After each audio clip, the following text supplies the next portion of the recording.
В Национальной библиотеке Чувашской Республики открылась международная выставка избранных произведений участников кокелевских пленэров. Ее приурочили к 105-летию самой известной картины первого чувашского художника с академическим образованием. Полотно под названием «В чайной» принесло ему всемирную известность, после чего Кокель стал вдохновителем многих молодых художников. Вот уже 11 лет подряд на родине художника в селе Тарханы Батревского района проходит кокелевский пленэр, который собирает мастеров кисти из разных городов России и стран СНГ.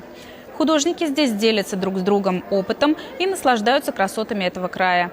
И теперь лучшие работы за все это время собрали в единую выставку. К открытию даже специально была написана музыкальная ода «Кокелю слава». Исполнил его хор Чувашской государственной академической симфонической капеллы под управлением народного артиста России Мариса Яклашкина.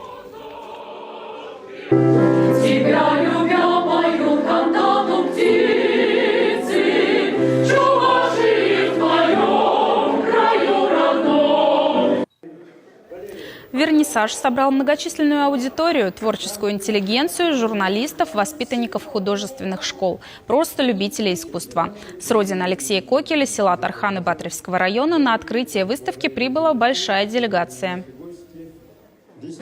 Этот пленэр помог нашему селу очень сильно развиваться, потому что когда приезжают люди по меркам нашего села или любого другого села, глубинки, великие люди, которые ходят по улицам, интересуются, рисуют, и они становились нам как семья наша. Встречаемся мы с ними, как будто вот никогда и не расставались. Кокелевский пленэр стал своего рода брендом не только для нашего села, нашего родного Батревского района, но и всей республики и всей России.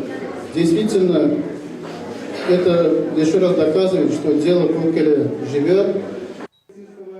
Работа выставки в галерее «Серебряный век» продлится до 16 декабря.